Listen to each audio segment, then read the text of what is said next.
तो नमस्कार, आदाब, सत श्री अकाल। दोस्तों, स्वागत है आपका डॉक्टर बोपा राय क्लासिकल होम्योपैथी में और मैं डॉक्टर बोपा राय। तो लास्ट वीडियो में आपको याद होगा मैंने आपसे साइलीशिया की जो साइकोलॉजिकल जो ट्रेट्स होती हैं थोड़ा उसके बारे में डिस्कस किया था और मैं ये रूब्रिक एक सिम्टम होता है जिसको हम कहते हैं लैक ऑफ सेल्फ एस्टीम या लैक ऑफ सेल्फ कॉन्फिडेंस। उसके अंतर्गत मैंने आपको एक एग्जाम्पल उसमें साइलीशिया का भी दिया था और भी दूसरी उसमें ड्रग्स थी जिनका मैंने नाम लिया था।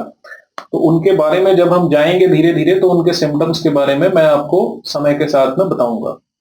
तो लास्ट टाइम मैंने आपको बताया था कि जो साइलीशिया का जो इंडिविजुअल होता है, जो इसका फिजिकल कॉन्स्टिट्यूशन होता है, बहुत ही पतला दुबला होता है, जिसको हम एक हड्डी का आदमी कहते हैं, जिसको हम एक तरीके से कई लोग मजाक में सीकड़ी कह देते हैं उस तरीके से। तो मतलब उसको ऐसे भी कहते हैं कि इस बंदे को कुछ खाया पिया नहीं लग रहा है, जितना मर्जी ये खा ले इसके शरीर पे मांस ही नहीं चढ़ता है।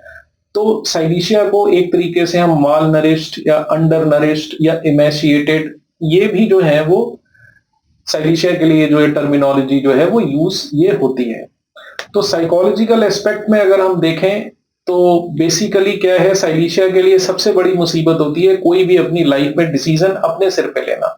तो अगर जैसे मान लीजिए साइलीशिया ने कोई डिसीजन लेना है और उसने अपने बलबूते पे अपने सिर पे कोई काम करना है तो ये उसके लिए सबसे बड़ी मुसीबत है। तो वो हमेशा जो साइलीशिया का जो पेशेंट है, जो साइलीशिया का जो इंडिविजुअल है, वो हमेशा इसी द्वंद में रहता है कि मैं ये काम करूं ना करूं, मैं इसको कर पाऊंगा नहीं कर पाऊंगा, मुझे इस काम को करना चाहिए नहीं करना चाहिए। उसको हर तरफ से थोड़ा थोड़ा एश्योरेंस चाहिए और उसको चाहिए कि उसके पीछे कोई खड़ा हो, उसको थोड़ा सा सपोर्ट करे, थोड़ा सा उसको कहे पीछे से कि चल भाई कोई नहीं, मैं तेरे साथ में हूं, हम तेरे साथ में हैं, तो इस काम को कर, इसको इनिशिएट कर। तब जाके कहीं साइलीशिया का जो इंडिविजुअल है उसकी हिम्मत बनती है उस काम को करने के लिए या उस डिसीजन पे खरा उतरने के लिए। ये साइलीशिया का बहुत ही इंपॉर्टेंट एक टेम्परामेंट है जो मैंने आपको बताया है। दूसरी पॉइंट यहां पे दूसरा पॉइंट ये है कि जब आप एक साइलीशिया के पेशेंट से बात कर रहे होंगे, जब आप उससे इंटरेक्ट कर रहे होंगे, तो आप बहुत कम समय के लिए देखेंगे कि वो आपकी नजरों में नजरें डाल के देख रहा होगा। अदरवाइज जनरली आप देखेंगे कि वो अपनी नजरें आपसे बचाएगा, आपकी आंखों में आंखें डाल के आपसे बात नहीं कर रहा होगा वो। तो ये जो ट्रेट है ना कि मतलब इनडिसाइसिवनेस हो गया, आंखों में आंखें डाल के ना बात करना, ये एक जो इनर लैक ऑफ कॉन्फिडेंस है, जो एक कॉन्फिडेंस की जो कमी है, जो एक हिम्मत की कमी है, जो अपने बलबूते पे किसी स्टेप को लेना, तो ये एक साइलीशिया के अंदर इनहेरेंट चीज जो है वो शुरुआत से होती है। कारण इसके बहुत से हो सकते हैं। तो ये साइलीशिया में हमें जो है वो देखने को मिलता है, अगर मैंने आपसे ये बात की है।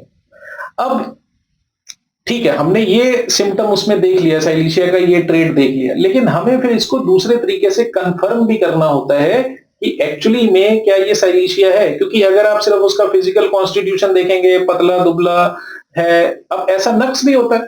अब नक्स भूमिका को अगर आप देखेंगे तो वो भी सिंगल पसली का आदमी होता है, उसके ऊपर भी आप शरीर में कोई देखेंगे बहुत ज्यादा मांस नहीं चढ़ा होता, वो भी पतला दुबला बिल्कुल एक तरीके से इमेशिएटेड टाइप का होता है नक्स भूमिका।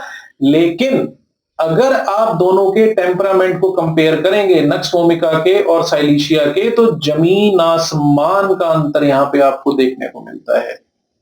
जो नक्स भूमिका है वो बिल्कुल बेधड़क होता है।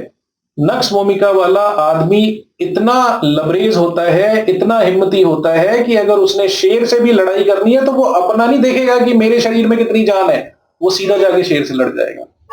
तो ये नक्स भूमिका का टेम्परामेंट होता है। तो हम सिर्फ फिजिकल कॉन्स्टिट्यूशन देख के, आदमी का जो फिजिकल मेकअप है सिर्फ उसको देख के हम ड्रग का सिलेक्शन नहीं करते हैं। ये एक पार्ट है जो हमें फिजिकल कॉन्स्टिट्यूशन को लेना पड़ता है, लेकिन इसके साथ में हमें उस पेशेंट का साइकोलॉजिकल मेकअप, मेंटल मेकअप, उसका टेम्परामेंट, इन सारी चीजों को भी हमें कंसीडर करना पड़ता है।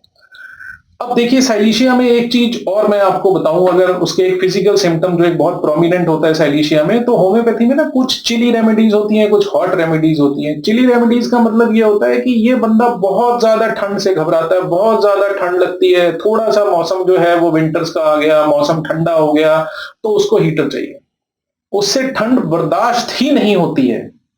अब देखिए जैसे ठंड उससे बर्दाश्त नहीं होती। अब आप इसको साइलीशिया की वीक इम्यूनिटी कह लो या शरीर में जान ना होना, कुछ खाया पिया ना लगना, तो ये जो सारा है ये उससे कहीं ना कहीं जाके कनेक्ट होता है। लेकिन अब बात यहाँ पे ये आती है कि अगर आप किसी इंडिविजुअल को ऐसा देखें तो जरूरी नहीं है कि वो एकदम साइलीशिया हो ही जाएगा। हमें साथ में उसके जो दूसरे सिम्टम्स हैं वो भी एक बार कंफर्म करने पड़ते हैं और उस पर मोहर लगानी पड़ती है कि ये पूरा साइलीशिया की टोटलिटी जो है वो इस पेशेंट में हमें नजर आ रही है या नहीं आ रही है। तो इस बात का जो है वो ध्यान रखना जरूरी है।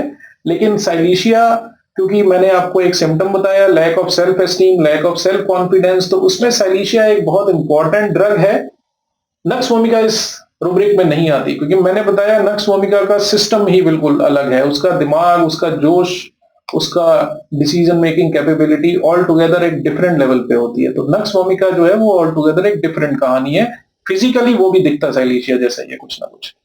तो कहने की बात यहाँ पे ये आती है, तो जब हम किसी ड्रग की बात करते हैं तो हमें उसका पूरा जो है वो टोटल, जो उसका मेंटल मेकअप है, जो उसके साइकोलॉजिकल सिम्टम है, जो उसके फिजिकल सिम्टम्स हैं, जो उसके जनरल सिम्टम्स हैं, तो हमें सबको मिला के एक साथ देखना पड़ता है और फिर हम उससे टोटलिटी बनाते हैं और तब हम अपनी ड्रग डिसाइड करते हैं कि भाई इस ताले में ये चाबी लगेगी, वो चाबी उठाओ और उस ताले में लगा दो। तो सारी मेहनत चाबी ढूंढने की ही है। तो शायद मैं अपनी इस कोशिश में कामयाब हो पाया हूँगा आज के वीडियो में जो मैंने आपको साइलीशिया के बारे में थोड़ा सा बताया है। और बाकी अब ये सफर आगे चलता रहेगा। साइलीशिया की और भी जो ट्रेट्स हैं वो मैं आपसे आगे और फर्दर डिस्कस करूंगा, तो आपको काफी क्लैरिटी आएगी। तो हम इस सीरीज में आगे बढ़ेंगे। तो मिलते हैं नेक्स्ट वीडियो में। Thank you.